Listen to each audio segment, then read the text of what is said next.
He came with his daughter to have dinner and thought that the woman was married. But everything changed in the park.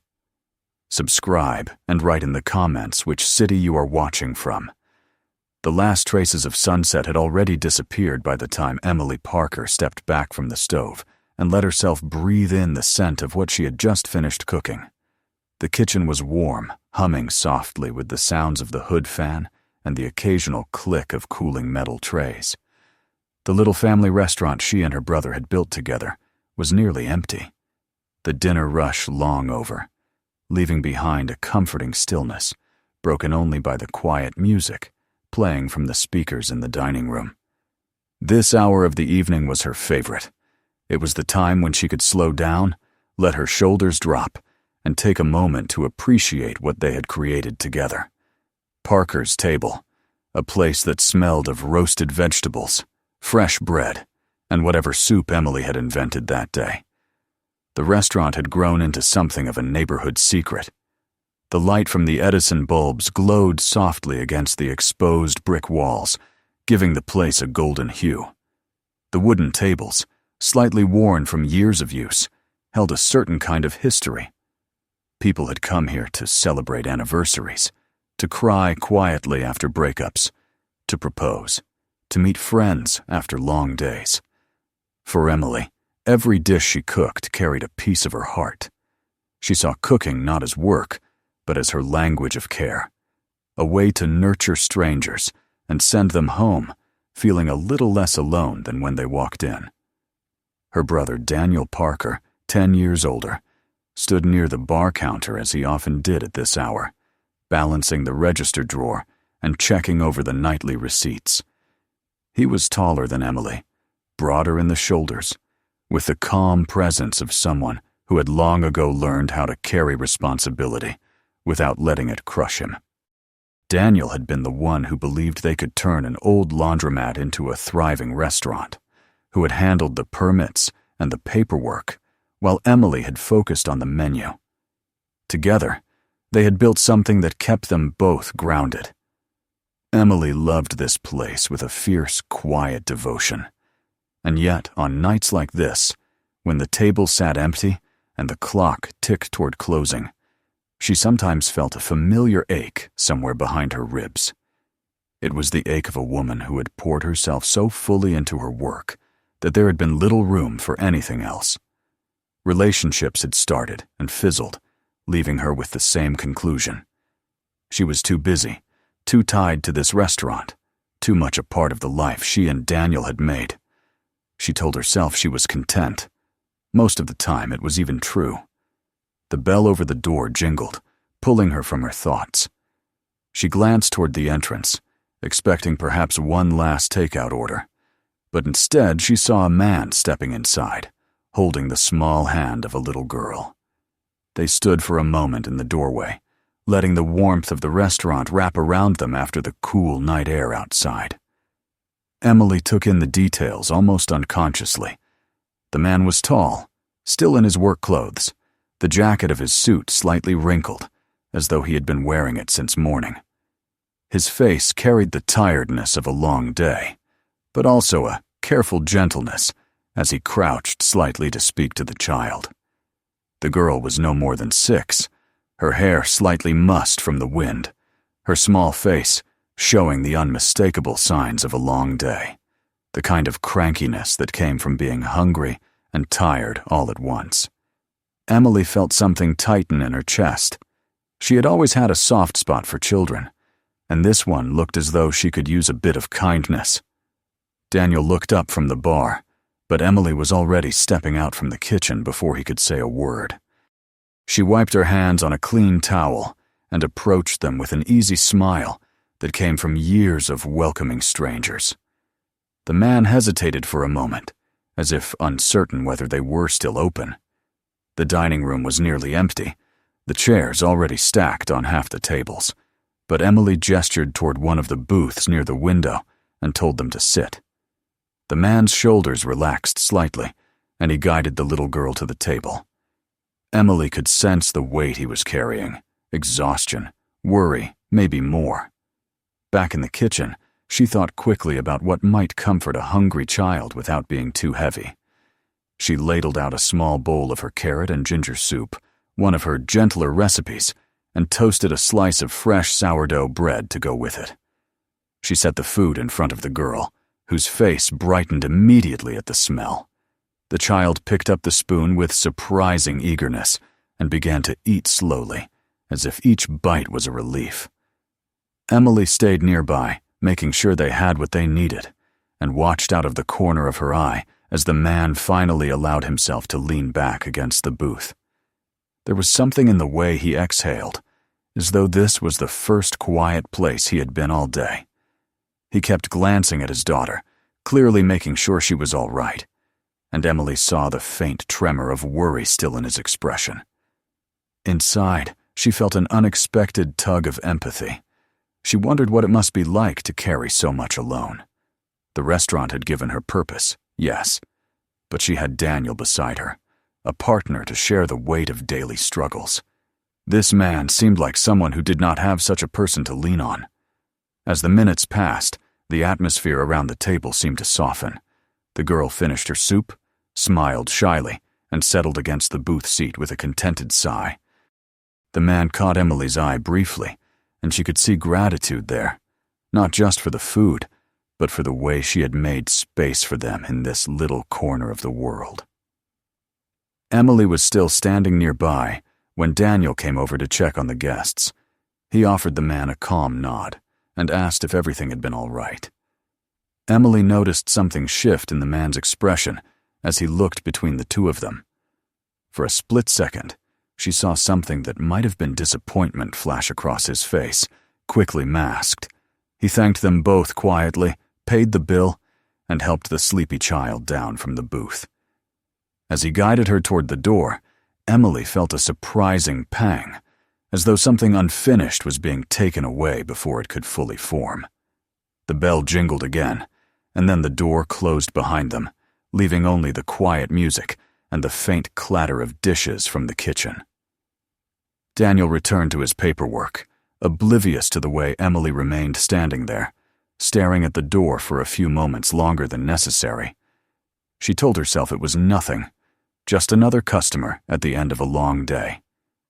And yet, as she cleaned the table where they had sat, she found herself thinking about the tired lines around the man's eyes, the way his shoulders had sagged with relief when he sat down, the way his daughter had smiled when she tasted the soup. The restaurant was quiet again, but the silence felt different now, filled with a new kind of echo. Emily washed her hands, turned off the kitchen lights, and told herself that tomorrow would be just another day. But somewhere, deep inside, she already knew that this night had left a mark, one that would not be easily erased. The memory of that quiet night in the restaurant stayed with Emily longer than she expected. The image of the man and his little girl lingered in her mind during the next day's prep, during the dinner service, even as she washed the last dishes late at night. She told herself it was just because she cared about the people who came through their doors, that it was natural to wonder whether they were all right, whether they had gotten home safely. But every time she tried to put them out of her mind, she remembered the small, grateful smile on the girl's face as she finished her soup, and the weary set of the man's shoulders when he left.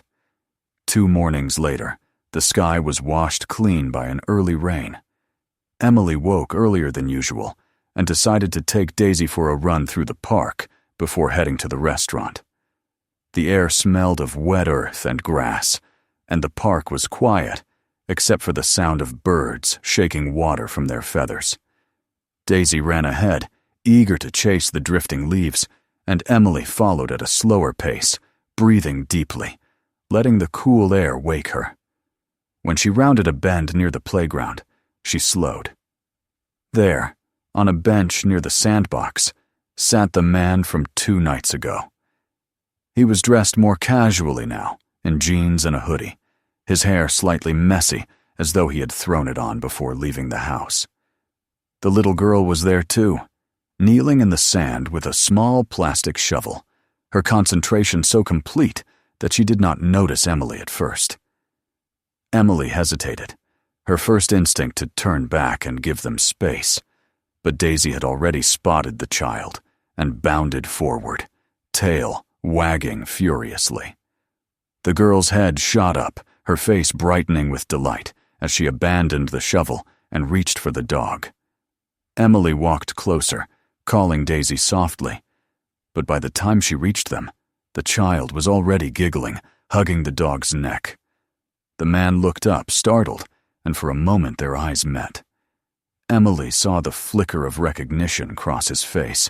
He looked as though he might stand and leave, but then he saw the way his daughter's face had lit up, and something in his expression softened. Emily crouched down near the girl, gently scratching Daisy behind the ears, while the child buried her hands in the dog's soft fur. For a few moments, they simply existed there together, in a quiet little circle of morning light, the man watching, the girl laughing, the dog wagging her tail, and Emily kneeling in the damp grass. It felt strangely intimate, as though the rest of the park had faded away, and only this moment mattered. When Emily finally stood, brushing dirt from her hands, the man straightened as well. There was no rush in his movements this time, no tightness around his mouth, as there had been in the restaurant.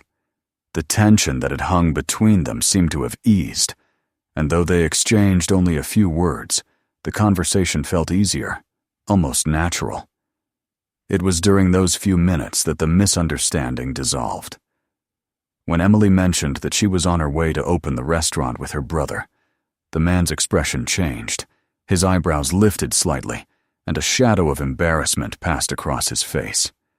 She realized, with a strange little thrill, that he must have believed Daniel was her husband. The relief she felt was subtle but undeniable, and she found herself smiling without quite meaning to. The girl, still playing with Daisy, began to chatter softly about the park, about the castle she had been building in the sandbox, about the leaves that had fallen from the trees. Emily listened with genuine interest, responding with quiet nods and smiles, until it was time for her to leave. As she jogged away, Daisy trotting happily beside her, Emily felt an unexpected lightness in her chest. The morning had left her with a sense of possibility she hadn't felt in a long time. For Michael, the encounter was more than just coincidence. He had brought Lily to the park that morning in the hope that a change of scenery might lift her spirits. She had been restless since the night they had gone to the restaurant, her sleep light and filled with small whimpers that tugged at his heart. Watching her laugh as she played with the dog had been a rare and welcome gift.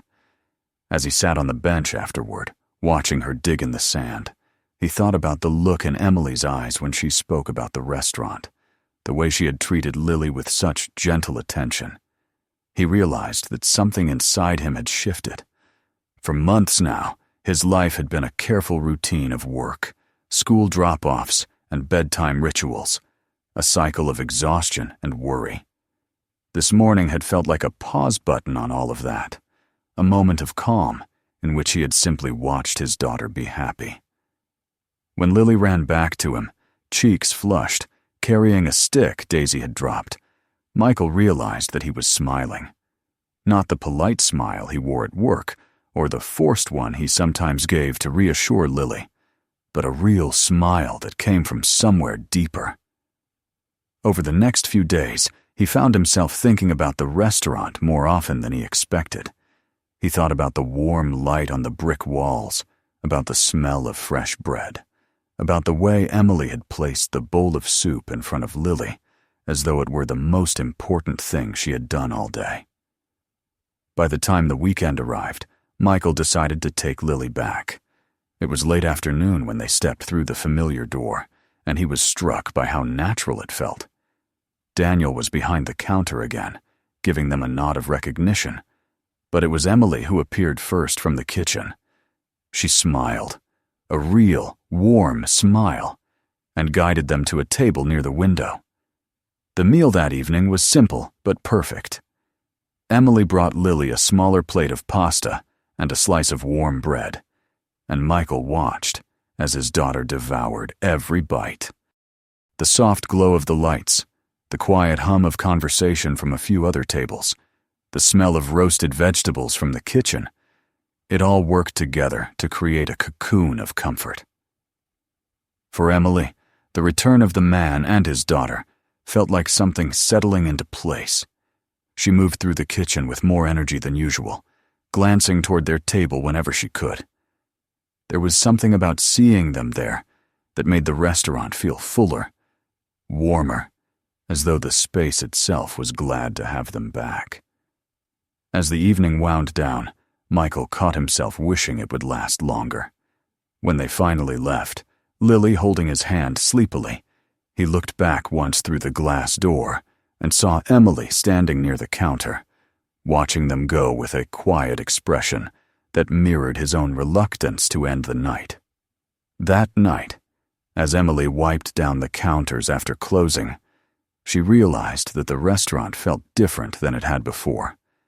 It was no longer just a place for strangers to come and go.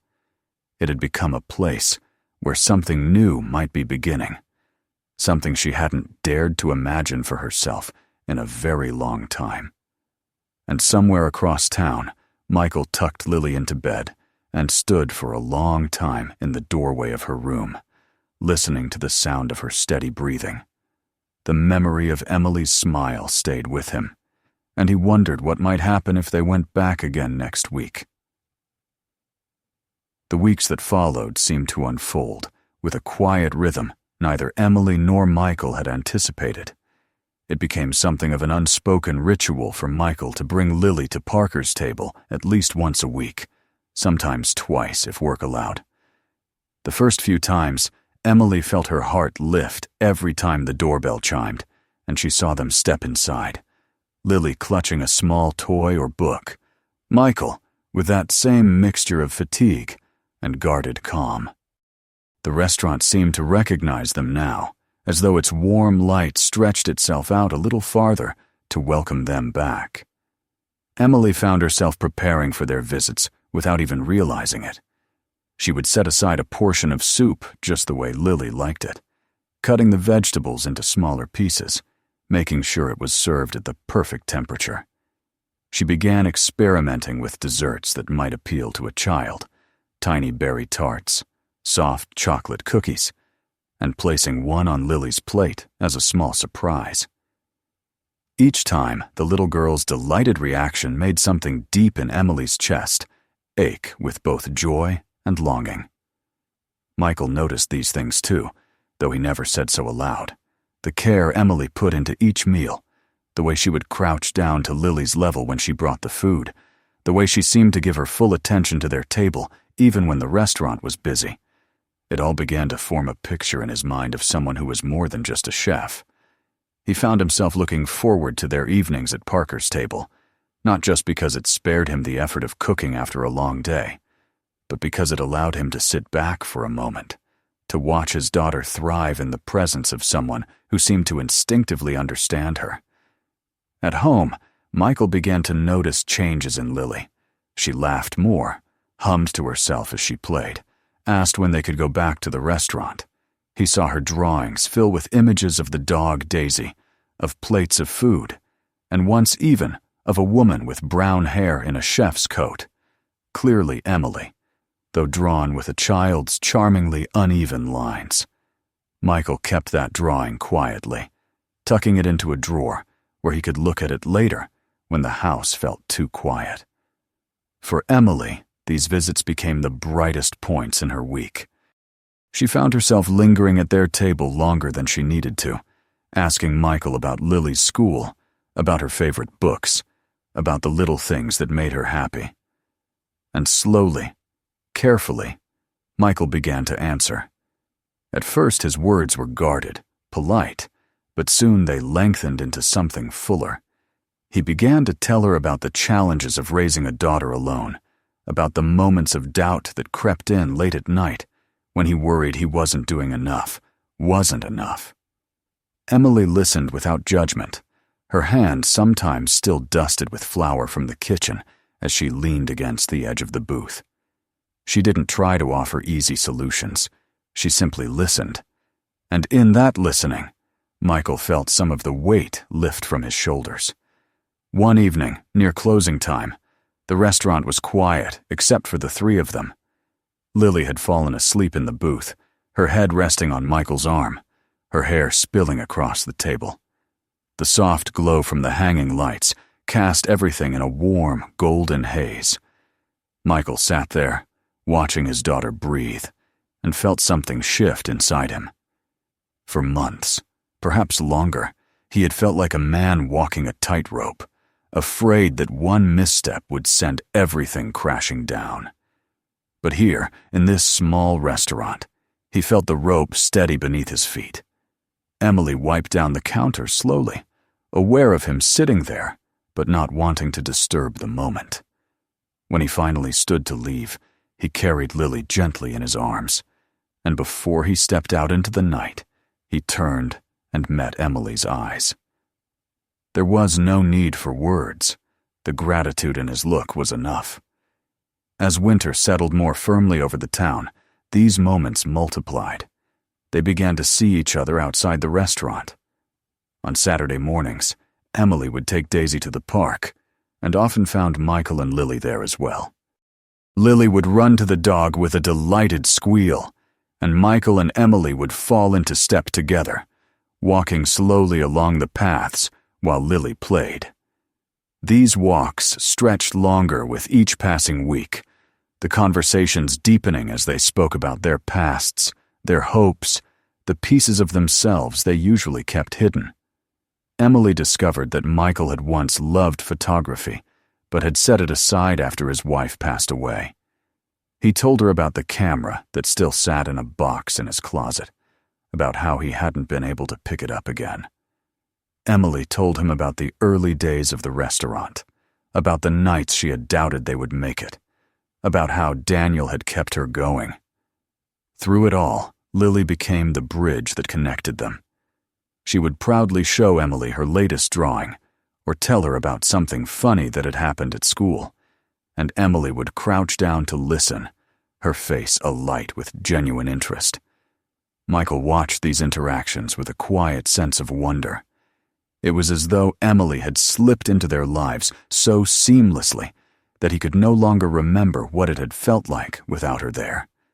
One evening, after another visit to the restaurant, Michael carried Lily to the car and felt a swell of emotion so strong it nearly stopped him. He realized that Emily's presence had done something he hadn't thought possible. It had given him back the ability to hope, not just for himself, but for Lily, for a future that might be filled with more than just survival. Emily felt it too. When she locked up the restaurant at night, she often stood for a moment in the darkened kitchen, her hands resting on the counter, thinking about Michael and Lily. The loneliness that had once hovered at the edges of her life felt less sharp now, softened by the knowledge that there were two people out there who had begun to matter to her in a way she hadn't expected. As the year turned and the first signs of spring began to appear, the three of them found themselves crossing paths more and more by choice, now rather than chance. What had started as simple kindness had grown into something richer, a slow weaving together of lives, a quiet understanding that whatever this was, it had become important. And yet, for all the warmth that had settled between them, there was still a line neither of them had crossed. Michael still held back, cautious, perhaps afraid of what it might mean to let someone so deeply into his world. Emily, too, kept her feelings carefully tucked away, unsure if what she felt was hers alone or if he felt it too. But with each shared meal, each walk in the park, each moment of quiet conversation, that line grew thinner. They were no longer just a chef, a customer, and a little girl. They were becoming something more, even if none of them had yet found the courage to name it. Spring brought with it a softness that seemed to reach into every corner of Michael's life. The air was warmer now, the evenings stretched longer, and the light that filtered through the windows of Parker's table carried the promise of renewal. It was during one of those lingering dusks, the sky blushing faintly with the last traces of day, that Lily tugged at her father's sleeve and asked if they could go to the restaurant. Not just anywhere for dinner, Parker's table. Her insistence was gentle but firm, the way only a child can be when she knows what will make her feel safe. Michael looked down at her and felt something inside him shift. It wasn't just about food anymore. This little restaurant had become a constant in their lives, a place where Lily laughed more, where she ate without coaxing, where she always seemed to sleep better afterward. It had become, in its quiet way, a symbol of stability for both of them. He nodded, and Lily's face lit up with a smile that erased the fatigue of his workday. That night, the restaurant glowed as warmly as ever, the smell of fresh bread greeting them the moment they stepped inside. Daniel gave them a nod from behind the bar, but it was Emily who stepped forward, wiping her hands on her apron, her expression softening when she saw them. There was no surprise in her face anymore, only a kind of quiet happiness, as if she had been expecting them. Dinner was simple, one of Emily's soups and fresh pasta, followed by a small plate of cookies that Lily devoured with glee. Michael watched as Emily moved through the kitchen, her movements easy, graceful, as though she had grown lighter in the past months too. The restaurant was nearly empty by the time they finished, and Michael found himself reluctant to leave, as though stepping outside would break the fragile spell that had been cast over the evening. When Daniel finally flipped the sign on the door to closed, Michael was still sitting at the table, Lily curled up in the booth beside him, her eyelids drooping. Emily approached quietly, wiping the last traces of flour from her hands, and sat across from him. The soft golden light made everything around them feel suspended, as though time had slowed just enough for them to breathe. Michael looked down at his daughter, brushing a strand of hair from her face, and felt an overwhelming surge of gratitude. For months, he had walked through life feeling like he was barely keeping afloat. But here he was, sitting in a place that had become a sanctuary, watched over by someone who had taken it upon herself to care for them in ways that went beyond food. He turned to Emily, and for the first time, he let the words form in his mind, not spoken yet, but fully felt. This place, this woman, had given him back something he hadn't realized he'd lost: hope. Emily didn't speak either, simply watching him with the same quiet intensity. She saw the lines of fatigue on his face, but she also saw something new, a looseness in his shoulders, a trace of peace. She realized that she had come to anticipate these nights as much as he had, that the sound of the doorbell signaling their arrival had become something she listened for. The restaurant might have been her life's work, but it was the two of them who had brought it to life in a way she hadn't expected. When Michael finally stood, he carried Lily carefully, not wanting to wake her. At the door, he paused, looking back at Emily, and though neither of them spoke, the silence between them was warm, not empty. He nodded slightly, a gesture that seemed to say more than words could, and then stepped out into the night. The following weekend, the park was full of children running through the grass, dogs barking, kites dipping in the soft wind. Emily was there with Daisy, who bounded ahead toward the open field. When Lily spotted them, she shrieked with happiness and took off at a run, leaving Michael and Emily to fall into step behind her. Their conversation that day was slower, deeper. They spoke about their childhoods, about the paths that had led them here. Michael admitted how afraid he had been in the early days after his wife's death, that he would fail his daughter. How he had stayed up nights watching her sleep, terrified that he wouldn't know how to raise her alone. Emily shared her own doubts, the nights she had stood in the kitchen, wondering if the restaurant would survive, if she had chosen the right life, if she was meant to be more than just the woman behind the stove. The sun sank lower, turning the grass gold, and Lily and Daisy played until they were both worn out. Michael sat on a bench, and Emily joined him, their shoulders brushing just slightly. It was a small thing that shared space, but it felt momentous. When they left the park, it was Michael who asked, almost casually, if Emily would like to join them for dinner the following weekend. Not at the restaurant, but at their home. The invitation hung in the air for a moment, and then Emily nodded, a smile tugging at the corner of her mouth. That dinner was unlike any they had shared before. Michael cooked simple food, nothing as polished as Emily's creations, but she seemed to savor it as though it were a feast. Lily chattered happily through the meal, showing Emily her favorite toys, her drawings, her bedroom. When Michael walked Emily to the door at the end of the night, there was no awkwardness, no hesitation, only the quiet knowledge that something had shifted between them, that this was no longer a chance acquaintance, but the beginning of something they had both chosen. Weeks passed, and their lives grew more intertwined.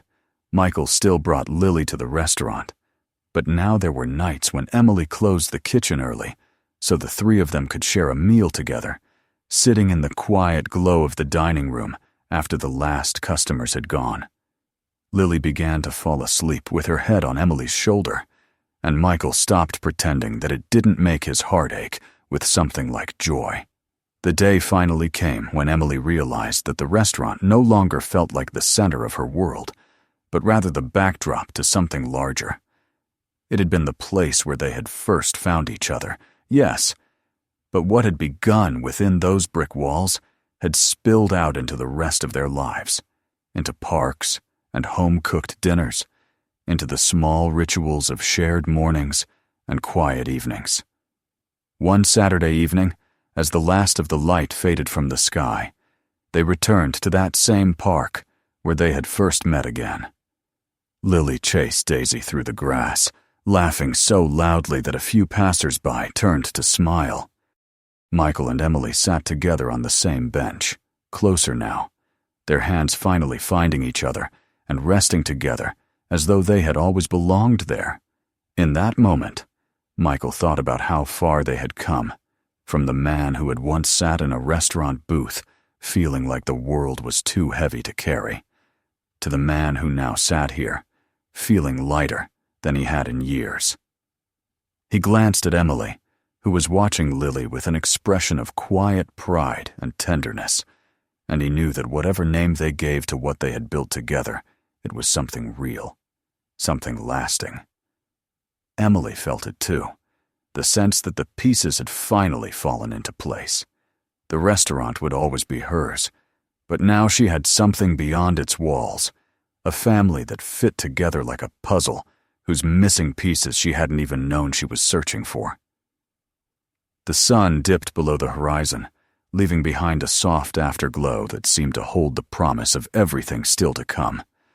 And there, in the gentle twilight, the three of them, man, woman, child, sat together, not as strangers, not as guests and host, but as something whole.